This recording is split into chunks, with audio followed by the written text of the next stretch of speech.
Rapport pożittiv bħal ta' Fitch ma jinkisibx b'kombinazzjoni u d-dekan tal-Fakultà tal-Ekonomija fl-Università ta' Malta, il-Professur Joseph Falzon, tenna li l-budgets li għamel il-Gvern seta' kellhom seme ewlieni.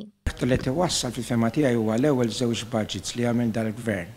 L-ewwel żewġ budgets kienu b'saħħithom ħafna, ġifieri taw stimulu ekonomiku kbir.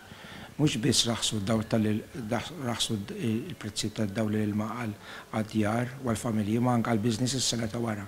Imma l-Gvern naqqas ukoll it-taxxi u għamel żewġ budgets li jgħin ħafna lill-businesses biex jespandu u jinkoraġġi l-investiment barrani. Il-Professur Falzon innota wkoll kif ir-rapport isemmi joqsma importanti bħal tal-enerġija, filwaqt li nnota kif ir-rapport iqabbel il-Malta ma' snin ta' qabel u pajjiżi oħra fl-Unjoni Ewropea.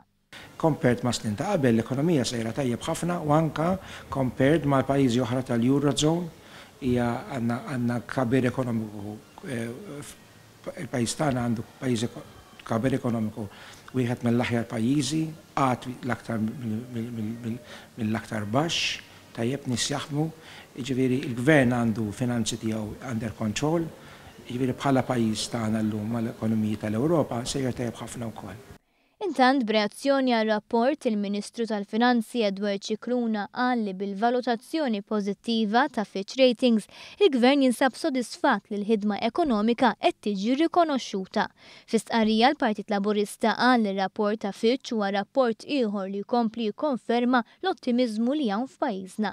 Intqal kif Gvern Laburista minkejja l-kritika negattiva tal-Oppożizzjoni li ma taqta' xejn qed jatwa bil-fatti l-għajta li pajjiżna irid ikun l-aqwa fl-Ewropa.